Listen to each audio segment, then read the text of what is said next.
welcome back, everybody. So today, big focus, of course, on that medium-term budget policy, and we've got our reporters and finance specialists out and about at Parliament. And this is going to be a big one, and the Finance Minister is tabling this afternoon. It'll be his first budget of the 7th administration, made up of 10 parties that consist of the GNU. So this is at a very different time, certainly for the Finance Minister, who normally didn't necessarily have to abide and go by rules set into place to go through a GNU. However, it should be interesting to see how different this one has been. But these are the facts that are on the table. The statement sets government's policy goals and its priorities, and it forecasts macroeconomic policies going forward.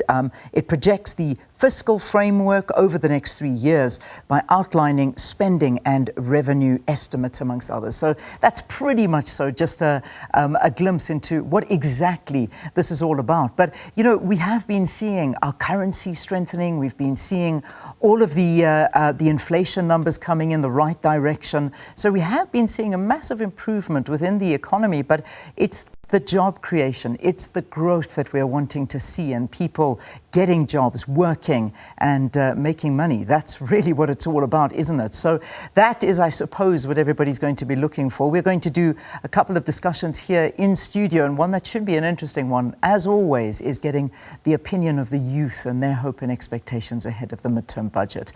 But somebody who's standing right there is our colleague, Nompumelelo Siziba. She, of course, is out and about in Cape Town. She's covering this midterm budget policy statement for us. So let's get a little bit of an update from you. I mean, I'm saying, Nompu, that things are looking better. Certainly on paper, they're looking better in terms of the numbers, but it's to see how they are translated and how we're going to use this for job creation and to grow this economy. Thanks very much. I'm joined by Johannes Khosa. He's an economist at Nedbank. And of course, he's just about to go into lockup. So we're going to get straight into it. Johannes, thank you so much for joining us. So, of course, this is the midterm budget following the formation of the GNU. So it's going to be a bit different, perhaps. What are your expectations? Thank you and good morning. Yes, I'm expecting a better performance this time. The economic environment has improved since February up to now. We've seen the economy picking up. We've seen revenue collection. It's falling behind a little bit, but we expect it to start picking up during the second half of the year as low inflation boosts disposable income, and also because of the boost coming from the two-pot system. So in terms of revenue collection, we expect better numbers than what the budget was estimating in February. In terms of economic strategy, we know that the GNU have coalesced around the idea of economic growth and job creation. Do you expect a lot of emphasis and more sort of detail around the private-public partnerships idea? Yes, definitely. I would expect more of that coming through. I would even also expect an update in terms of how Operation Vulindlela has been doing. So far, we've seen some good progress, and so far, all the parties are agreeing that we definitely need to foster economic reforms that are going to boost the economy. So I'm definitely expecting some good news coming through from the budget.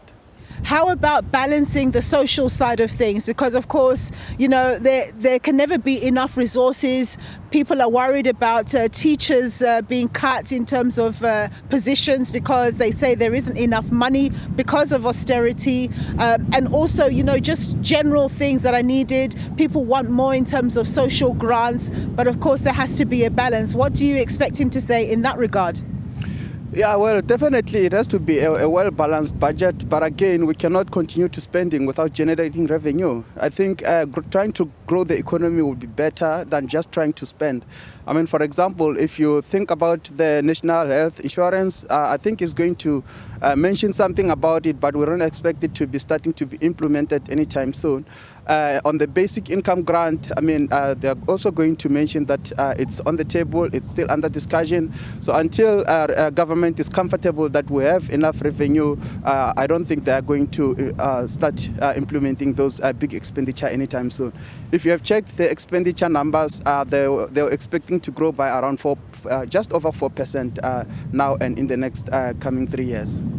In terms of the actual policy statement, do you expect any tensions given the fact that we do have 10 parties that are in the GNU, or do you think that they're going to pretty much be singing from the same hymn sheet? No, I mean, like, obviously, because the parties have different ideologies. I think there will be some disagreement, but it won't help if they continue to fight.